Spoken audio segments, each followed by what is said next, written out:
नमस्कार, IND analysis देख रहे हैं आप और मैं हूं आपके साथ खुशी व्यास। तो देखिए, छत्तीसगढ़ में पूर्व आबकारी मंत्री कवासी लखमा के घर पर ईडी ने अब दबिश दी है और इसको लेकर सियासत छत्तीसगढ़ में लगातार गरमाई हुई है। 15 घंटों तक चली पूछताछ के बाद कई दस्तावेजों को ईडी ने जब्त कर लिया। कवासी लखमा और कांग्रेस के दूसरे नेता इसे बदले की कार्रवाई बता रहे हैं। लखमा का यह भी कहना है कि अधिकारियों ने उनके अड़पड़ होने का फायदा उठाया। अधिकारियों ने जो कागज उनके सामने रखे उस पे वो दस्तखत करते रहे। अधिकारी ही कागज को पढ़ते और लिखते थे। ईडी का छापा राजनीति से प्रेरित है।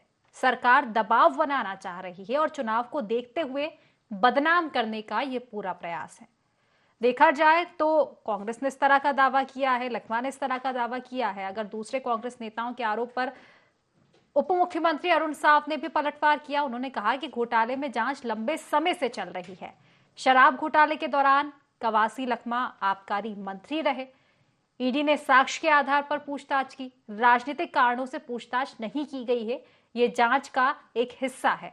तो कवासी लखमा और कांग्रेस के आरोप पर पूरी तरह उन्होंने बेबुनियाद भी बताया कि कवासी लखमा और जो कांग्रेस आरोप लगा रही है पूरी तरह से बेबुनियाद है। कुल मिलाकर देखा जाए तो सियासत अब लगातार जारी है। अब आखिर क्यों इस मुद्दे पर सियासत हो रही है, इसी को लेकर चर्चा करेंगे, लेकिन उससे पहले राजनीतिक प्रतिक्रियाएं सुन लेते हैं। पूरा देश और दुनिया जानता है कि शराब घोटाले की जांच लंबे समय से चल रही है। जांच लगातार आगे बढ़ रहा है और ये भी इस बात से भी इनकार नहीं किया जा सकता कि जिस दौरान ये शराब घोटाले हुए हैं उस दौरान कवासी लखमा प्रदेश के आबकारी मंत्री थे और इसलिए जो साक्ष्य आए होंगे उसके आधार पर ईडी ने पूछताछ की है। ये किसी राजनीति का हिस्सा नहीं है, किसी राजनीतिक कारण से नहीं हुआ है, ये जांच के फर्दर प्रक्रिया का हिस्सा है। वही पूछ रहे थे कि तुम्हारा पास असल संपत्ति क्या है, कितने बेटे हैं, कितने परिवार है, कितना जमीन है। एक एक जवाब दिया। मेरा पत्नी का बैंक कार्ड मांगा, वो भी एक ही खाता है, ग्रामीण बैंक सुकमा। मेरा भी स्टेट बैंक में है, लेकिन खाता नंबर मेरे को मालूम नहीं। आप लोग सब लोग जानते, पढ़ा लिखा नहीं हूँ। उसके बाद 2 दिन के बाद हमारा छोटा सा पेट्रोल पंप बेटी के नाम से गादीरास में खुल रहा है। वो जमीन थोड़ा सा लिए थे मैं मंत्री बनने के बाद। अभी सुने नहीं क्या, गाड़ी का भी जांच हुआ, शॉप का जांच हुआ, चूल्हा तक जांच हुआ। घोटाला हुआ है बोले, मेरा घोटाला बोला रहा, टीवी में पेपर में देखा हूँ, मेरे सामने तो आए नहीं। और मैं अनपढ़ आदमी हूँ, कोई कागज आता था तो त्रिपाठी लेके आता था, दस्तखत करता रहा। कभी मेरा पीए पढ़ाता था, मैं पढ़ के दस्तखत करता था। किस में कराते थे वो नहीं पता। अनान पनान में ईडी लाकर मेरे ऊपर दबाव, मेरे को फंसाने का काम कर रहे हैं। चुनाव को देखते हुए दबाव करके, बदनाम करके, मतलब राजनीति का लाभ उठाने का काम भारतीय जनता पार्टी या भारतीय जनता पार्टी का सरकार ये कर रही है। अरुण प्रसाद त्रिपाठी अधिकारी का घोटाला है। अधिकारी लोग मेरा अनपढ़ होने का लाभ उठाए। तो ईडी की कार्रवाई और छत्तीसगढ़ में सियासत, अब क्या है ईडी के छापों की एबीसीडी, क्यों हो रही सियासत, इसी पर आज हम बात करेंगे। खास मेहमान हमारे साथ जुड़ चुके हैं। सबसे पहले आपका परिचय करवा देती हूँ। हमारे साथ कांग्रेस से प्रवक्ता सत्यप्रकाश सिंह जी जुड़ चुके हैं। बीजेपी से हमारे साथ तौकीर रजा जी जुड़ चुके हैं। इसी के साथ राजनीतिक विश्लेषक डॉक्टर लखन चौधरी जी हमारे साथ जुड़ चुके हैं। आप तीनों मेहमानों का बहुत बहुत स्वागत है इस खास चर्चा में। और चर्चा की शुरुआत सत्यप्रकाश जी आपसे ही करना चाहूंगी। क्या एक टैग या फिर कहें कि एक पकड़ लिया है कांग्रेस ने एक यही बात कि ईडी, सीबीआई, आईटी ये भाजपा के 3 जमाई हैं। कहीं ना कहीं जब भी जांच एजेंसी पर बात उठती है निष्पक्षता की बात उठ जाती है और बीजेपी पर आप पूरी तरह से सवार रहते हैं। ये नई बात नहीं है। फिलहाल देखा गया ईडी को लेकर कार्रवाई जिस तरह से सामने आई है, अब तो लखमा जी की बात कर ले या फिर कांग्रेस की बात कर ले, चुनावी षड्यंत्र बता रहे हैं। ऐसा क्यों? अगर देखा जाए तो जांच तो पहले से जारी थी।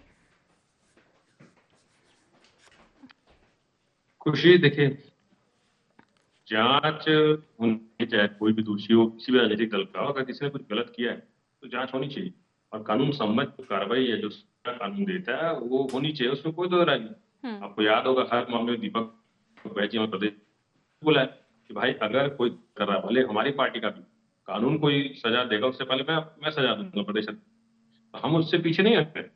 आपको जो जो छापे करवानी है निष्पक्ष जांच होगा। महत्वपूर्ण यह है कि निष्पक्ष जांच होनी चाहिए, क्योंकि देखिए देश ने पिछले 11 साल की अगर बात की, अब जैसे 3 जनवरी की आपने बात की, तो देश ने देखा है 70,000 करोड़ का आप आरोप लगाते हैं और आपकी पार्टी में व्यक्ति आ जाता है तो सब चीज क्लीन चिट हो जाती है, उस पर जितनी भी प्रॉपर्टी सीज होती है सब रिलीज हो जाती है। देश ने ये भी देखा है कि किस तरह से एक व्यक्ति के ऊपर भ्रष्टाचार की किताब छापते, आरोप लगाते, जब आपकी पार्टी में आते हैं मुख्यमंत्री बन जाता है। देश ने ये भी देखा कोई व्यक्ति 1 साल जेल में काटता, बाहर आता, आपकी पार्टी में आता है तो ईडी तो ये बोल देती भाई इसकी फाइल ही गायब हो गई है, और आज वो कद्दावर नेता आपकी पार्टी का और मंत्री। इस तरह से क्या होता है, तो जैसे मैंने बोला कि निष्पक्ष जांच होनी चाहिए। निष्पक्ष जांच हो, ये ना हो कि भाई बाद में मालूम चला कि ये तो अजीत पवार, छगन भुजबल, मतलब इस तरह जैसे निकल गए कि भाई आज मेरे पाले में बैठ जाए, मैं तुझे ईडी से क्लीन चिट दिलवाऊंगा। तो ऐसी जांच ना हो। मैंने बोला ना, अगर ईडी मैंने आई है तो हम तो मांग कर रहे हैं, ईडी अगर आई है तो 36,000 करोड़ का रणजीत सिंह जी का नाम घोटाला भी जांच करवा ले। ईडी अगर आई है, आपको याद होगा 2018 में 4400 करोड़ शराब घोटाला किस तरह से IMFL के नियमों का पालन नहीं किया गया, उसमें घोटाला हुआ, रमन सिंह की सरकार थी, उसकी भी जांच करा ले। तो निष्पक्ष जांच होनी चाहिए। वही हम बोल रहे हैं, जांच जो करनी कीजिए, मगर निष्पक्ष जांच होनी चाहिए। आपको याद होगा सुप्रीम कोर्ट का भी वक्तव्य मैं आपको याद दिला दूंगा जी। सुप्रीम कोर्ट ने कई मामलों में कैसे कहा, दिल्ली के ऐसे मामला हो, उनके जो नेता आपके पकड़ाए गिरफ्तार हुए थे ईडी मामले, ईडी सुप्रीम कोर्ट ने भी माने, सुप्रीम कोर्ट ने भी कहा कि भाई हम किसी भी व्यक्ति को अगर आपके पास मजबूत तथ्य नहीं है तो हम ज्यादा दिन तक जेल में नहीं रख सकते। तो इससे भी साबित होता है कि किस तरह से विपक्ष के खिलाफ कैसे कार्रवाई क्यों हो रही है। आप क्यों नहीं अजित पवार के ऊपर कार्रवाई कर रहे, आप क्यों नहीं छगन भुजबल पर कर रहे, क्यों नहीं हिमंता बिस्वा पर कर रहे, यहाँ पे रामसुंदर दास के ऊपर कार्रवाई क्यों नहीं, वो स्टेटस कहाँ है, वो क्यों ठंडे बस्ते में मामला चला गया, आप क्यों नहीं नान घोटाले की जांच कर रहे हैं। तो मामला भैया निष्पक्ष जांच हो, जिसके ऊपर करनी कीजिए, हम उससे पीछे नहीं हटते। ठीक है, जवाब ले लेती हूँ। तौकीर जी, जांच हो रही है लेकिन निष्पक्षता पर सवाल उठाए हैं कांग्रेस ने भी और अभी सत्यप्रकाश जी ने भी। सत्यप्रकाश जी का जिस तरह से कहना है कि क्यों भाजपा गंगा बन जाती है, कि पाप अगर कांग्रेस में है तो रहेंगे लेकिन बीजेपी में शामिल हो गए तो पाप धुल गए सारे। सर्वप्रथम ये बता दूं साहब, एक शेर से शुरुआत करूंगा कि इज्जत किसे कहते हैं उन्हें क्या बताएं। इज्जत किसे कहते हैं उन्हें क्या बताएं, जिल्लत जिन्हें महसूस नहीं होती।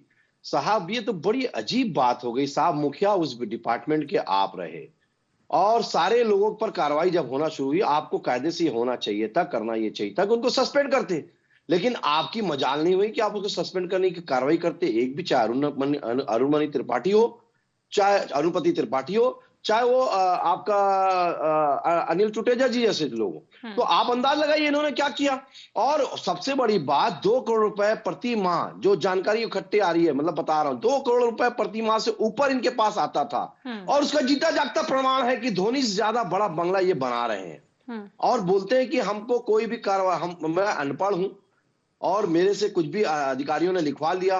अरे तो साहब अनपढ़ थे, जाहिल नहीं थे आप, बेवकूफ नहीं हो आप, ये तो बता रहे हैं कि आप अनपढ़ हो, ये बोल के आप बच नहीं सकते।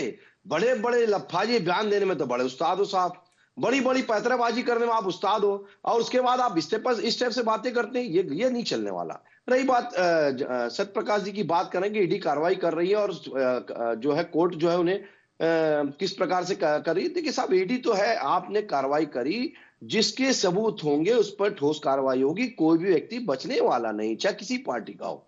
आप भी ये बात बोल रहे हैं, लेकिन जब ऐसी बात होती है तो आप उनका समर्थन करते क्यों आते हैं, नजर आते हैं। जब ईडी कार्रवाई आपके शासन था, और अभी आपने बात किया कि हमारे शासन में घोटाले हुए थे, तो आपके पूर्व मुख्यमंत्री भूपेश बघेल चूड़ी पहन के क्यों बैठे रहे, कार्रवाई क्यों नहीं करी, आपके सारे विभाग ने कार्रवाई क्यों नहीं करी, आपके पास CID थी, आपके पास कार्रवाई करने के लिए सारी एजेंसियां थी, क्यों नहीं करे, प्रदेश से करवा सकते थे अगर आप था तो। झूठे इल्जाम लगाना बंद करिए साहब, यहाँ तो कार्रवाई हो रही है और जेल जा रहे हैं। और अगर ऐसी वाली बात थी तो अनिल टुटेजा जैसे लोग या अरुणपति त्रिपाठी जैसे लोग, तो ये अनवर डेवर जैसे लोगों को बड़ी मुश्किल से जमानत नहीं मिल पा रही थी। क्या स्थिति है, जो सवाल है कि टाइमिंग ऐसा क्यों रहता है ईडी की कार्रवाई का, ये तमाम जांच एजेंसी के कार्रवाई का, चुनाव आते हैं और इनकी जांच का सिलसिला शुरू हो जाता है, टाइमिंग पर भी सवाल उठा रही है। मतलब नहीं, अभी तो आप देखे होंगे चुनाव चले गए, लोकसभा भी चले गया, विधानसभा भी चले गया, उसके पहले भी कार्रवाई हुई, चुनाव हो गया उसके बाद भी कार्रवाई हो रही है और लगातार चल रही है। ये तो ईडी की कार्रवाई है, ये तो उनको आज नहीं तो कल इनको मुखिया को फंसना था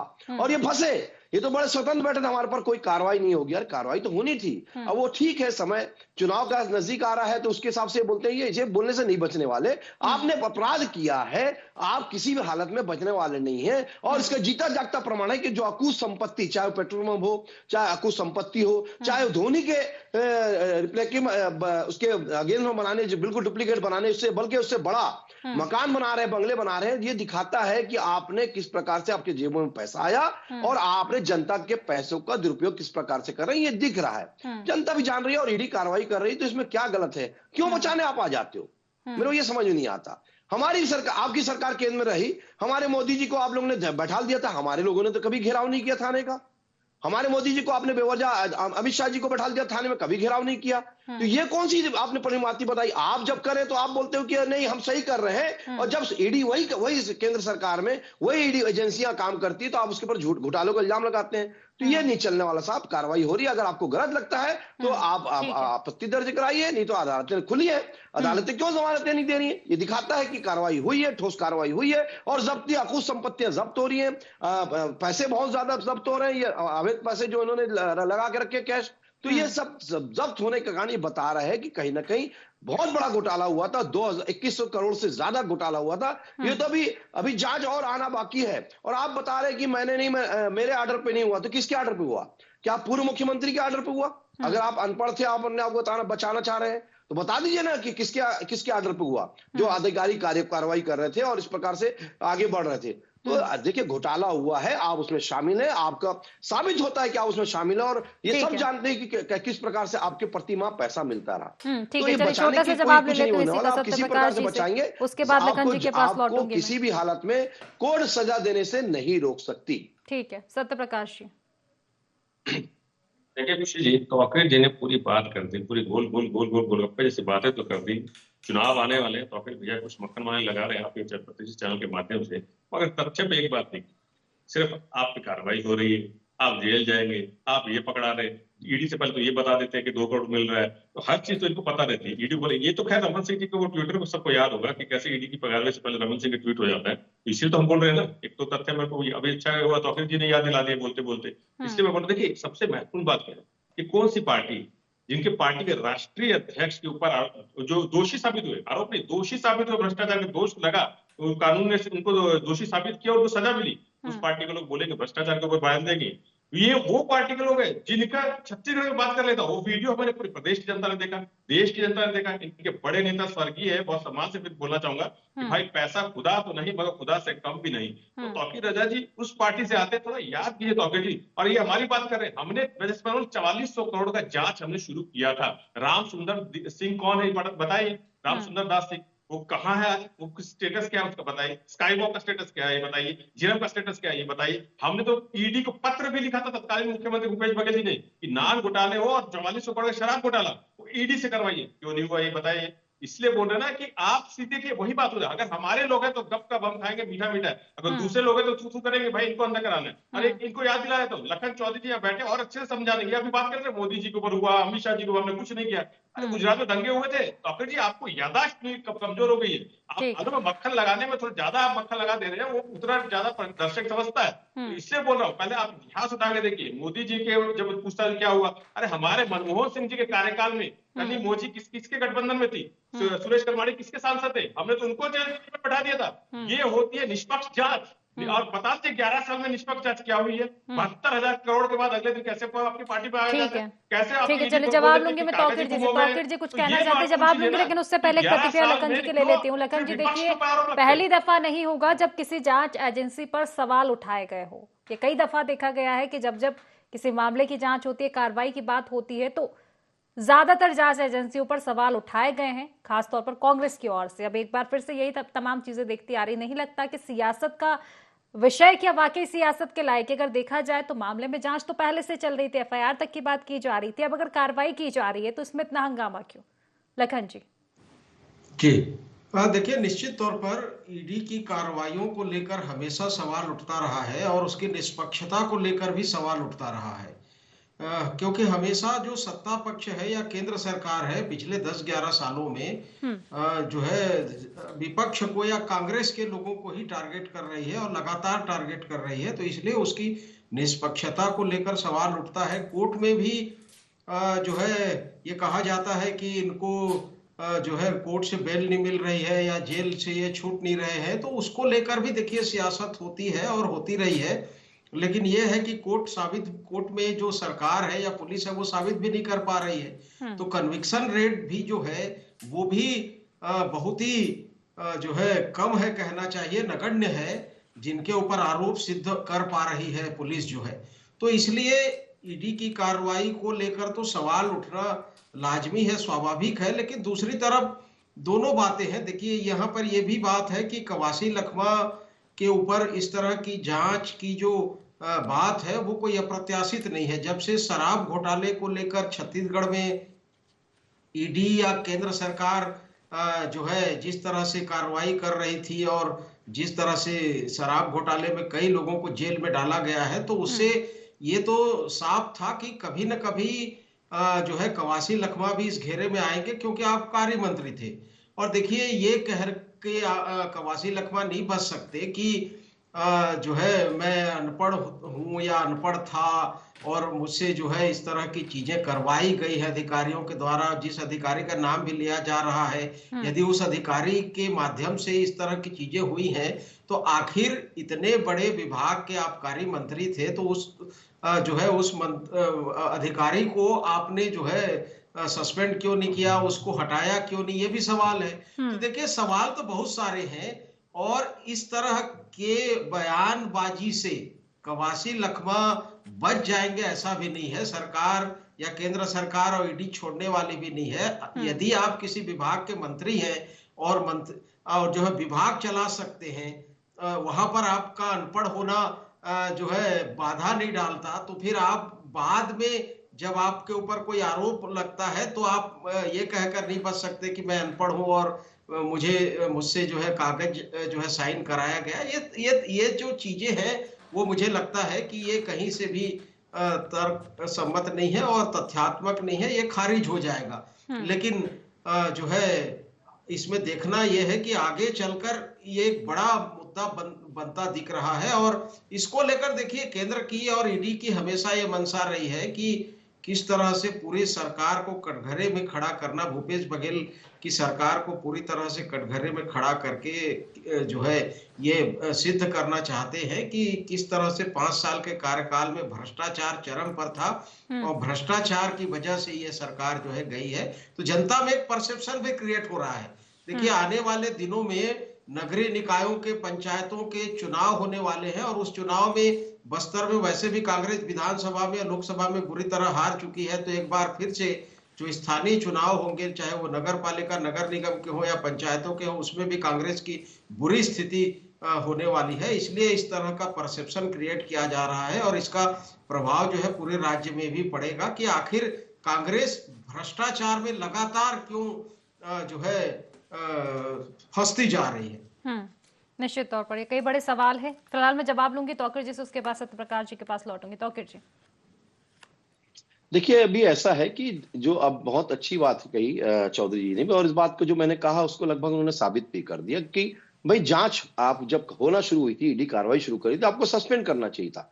जो एक कोई भी विभाग का मंत्री होता है वो करता है, लेकिन आपने क्या किया वो सब जानते हैं। इवन उनके मुखिया, कम से कम मुखिया को तो पढ़े लिखे थे, उनके मुखिया पढ़े लिखे थे, समझदार थे, उन्होंने क्यों कार्रवाई नहीं की? तो ये दिखता है कि पूरा बंटरवाट जो है पूरी सरकार में था और मुखिया तक ये कहीं ना कहीं इसके तार जुड़े हुए हैं। आने वाले समय में लगता है कि वो तार भी खुलते हुए नजर आएंगे और इसमें कोई राजनीति वाली बात नहीं है। जब इनके नेता अंदर जाने के होते हैं तो भ्रष्टाचार करते तब अंदर जाते, तो इनके बचाने पे ये क्यों आ जाते हैं? ये तरीका ठीक नहीं है, ये राजनीतिक शुचिता नहीं है। राजनीतिक शुचिता ये होती है कि अगर कोई गलत किया है तो उसका साथ देने की जरूरत नहीं है। लेकिन आप क्या करें, आपकी तो ऐसा है कि आपके यहाँ छोटे से कार्यकर्ता से लेकर आपके पूर्व जितने भी बड़े बड़े नेता हैं, वो बड़े से बड़े नेता जो है उसमें अकाल दलदल में भ्रष्टाचार के फंसे रहते हैं और बल्कि दूसरों को भी बढ़ावा देते हैं। तो ये परिपाटी आपकी रही है, ये आपकी संस्कृति रही है, ये संस्कृति कारण ये सब घोटालेबाजी जो बढ़ते रही। आप 5 वर्षों में देखिए कितने घोटाले हुए, और उसके कारण से जनता ने आपको खाड़ फेंका। आपने बोला कुछ नहीं होगा, लेकिन आप बड़े आत्मविश्वास के साथ जुड़े और जो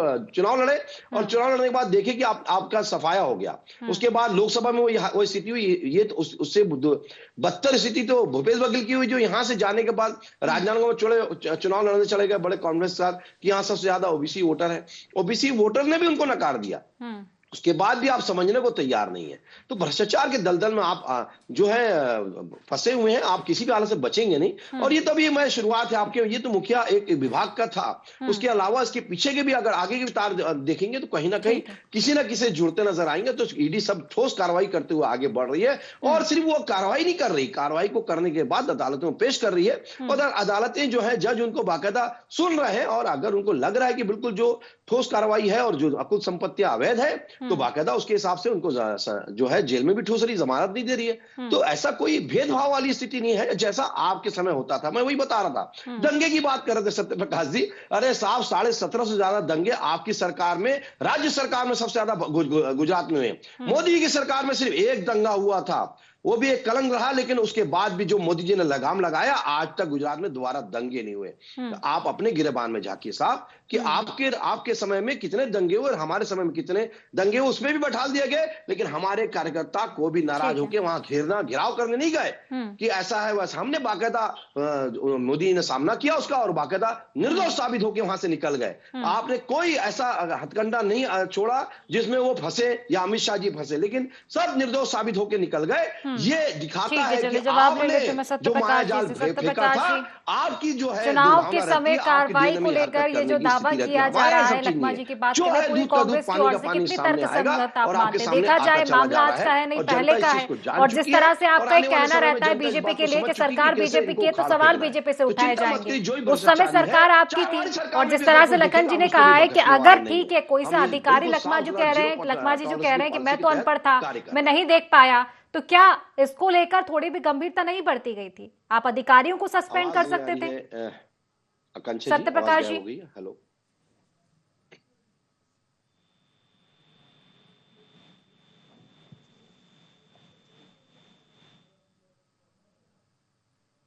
सत्य प्रकाश जी आवाज मिल पा रही है? चलिए ठीक है, तौकीर जी आवाज मिल पा रही है मेरी?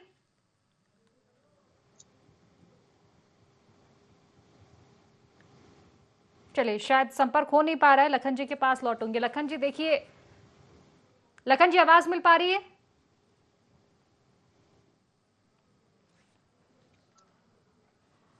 तो देखिए कुल मिलाकर देखा जाए तो फिलहाल सियासत जो है छत्तीसगढ़ में लगातार जारी है शराब घोटाले को लेकर। हालांकि देखने वाली बात होगी कि कार्रवाई जो चल रही है ईडी की क्या कुछ सामने आता है, लेकिन फिलहाल सियासत के सुर छत्तीसगढ़ में नजर आ रहे हैं। कांग्रेस कार्रवाई की टाइमिंग पर सवाल उठा रही है, चुनाव का हवाला दे रही है। कांग्रेस के चुनाव क्योंकि करीब है और ऐसे में कहीं ना कहीं षड्यंत्र बीजेपी रच रही है, बदनाम करने की कोशिश कर रही है। और हमेशा की तरह जो एक कांग्रेस की बात रही है कि ईडी, आईटी, सीबीआई, भाजपा के 3 जमाई, कहीं ना कहीं एक बार फिर से वही दृश्य छत्तीसगढ़ में देखने को मिल रहा है। जांच एजेंसी पर तमाम तरह के सवाल है। हालांकि मुद्दा यह भी उठता है कि जांच एजेंसी का कार्रवाई का और कार्रवाई की टाइमिंग पर जो सवाल उठाए जा रहे हैं वो कितने तर्कसंगत है, क्योंकि देखा जाए तो ये मामला पुराना है और कार्रवाइयां लगातार हो रही है। चलिए एक बार फिर से चर्चा में लौटूंगी, लखन जी से अंतिम प्रतिक्रिया लूंगी। लखन जी देखिए, जिस तरह की बात आपने दोहराई थी, कुल मिलाकर देखा जाए टाइमिंग पर जिस तरह से सवाल उठाया जा रहा है, ये एक बड़ा है, कि क्या बड़ा सवाल है कि क्या वाकई ये तर्कसंगत चीजें हैं? आपने भी जिक्र किया था कि ये आज का मामला नहीं है, ये बहुत पहले का मामला है, और अब अगर कार्रवाई की जाती है तो टाइमिंग पर आखिर सवाल क्यों? जी देखिए, सवाल तो करने का अधिकार विपक्ष को है कि भाई सवाल तो पूछ ही सकती है, आखिर विपक्ष में है और 5 साल सत्ता में रही है, तो उनके कार्यकाल में जो भी हुए हैं उसको लेकर यदि जो है आज की सत्ता पक्ष यदि कार्रवाई करती है तो सवाल तो कर सकती है विपक्ष जो है, लेकिन सवाल जो है वो तर्क सम्मत नहीं दिखते। क्योंकि देखिए ये मामला एक बड़ा मामला है और पिछले लगभग साल भर से इस मामले को लेकर जो है केंद्र सरकार और कोर्ट जो है कार्रवाइयां लगातार कर रही है। कितने लोगों को जो है इस पर जो है इस कार्रवाई में घेरा जा चुका है। तो ये तो पहले से तय था कि उस विभाग के मंत्री को अभी तक कैसे बचा के रखा गया था, जबकि आबकारी विभाग के सर्वे सर्वा करता धरता कवासी लखमा थे और वो अभी तक बचे हुए थे। तो आखिर भाई विभागीय मंत्री की भी जिम्मेवारी बनती है। तो इस लिहाज से तो ये सवाल ही नहीं उठता या ये जो है मामला ही नहीं बनता कि आप केंद्र या ईडी क्यों नहीं घेर रही है या क्यों नहीं घेरेगी। तो आप तो उसके जांच के दायरे में आएंगे ही, क्योंकि आपके विभाग के द्वारा इस तरह की चीजें हुई हैं और आप बच नहीं सकते, आप कार्रवाइयां नहीं कर सकते थे। कुल मिलाकर देखा जाए लखन जी कि बात अगर उठी है तो दूर तलक तक जाएगी। और तमाम वो सवाल जो फिलहाल गूंज रहे हैं कि जब सरकार आपकी थी, अधिकारियों को सस्पेंड क्यों नहीं किया गया, इस तरह के तमाम सवाल है। हालांकि देखने वाली बात होगी कि ईडी की कार्रवाई में आगे क्या कुछ निकलकर सामने आएगा। फिलहाल समय की कमी के चलते चर्चा को ही समाप्त करना पड़ेगा। आप तीनों मेहमानों को बहुत बहुत शुक्रिया इस चर्चा में जुड़ने के लिए। तो देखिए, ईडी का छापा कवासी लखमा के घर पर और इसके बाद मची हुई है सियासत। कांग्रेस टाइमिंग पर सवाल उठा रही है। कांग्रेस सवाल उठा रही है फिर से जांच एजेंसी की निष्पक्षता पर। कहीं ना कहीं एक बार फिर से ईडी को कठपुतली करार दे रही है बीजेपी की। और टाइमिंग पर भी सवाल है कि चुनाव सामने आने के बाद ही क्यों इस तरह की कार्रवाइयां देखने को मिलती है। हालांकि बीजेपी के अपने तर्क है। देखने वाली बात होगी कि कार्रवाई में आगे क्या कुछ निकलकर सामने आएगा और उस पर सियासत और कितना छत्तीसगढ़ में गूंजती है। तो फिलहाल IND एनालिसिस में बस इतना ही। आप बने रहिए IND 24 के साथ। नमस्कार।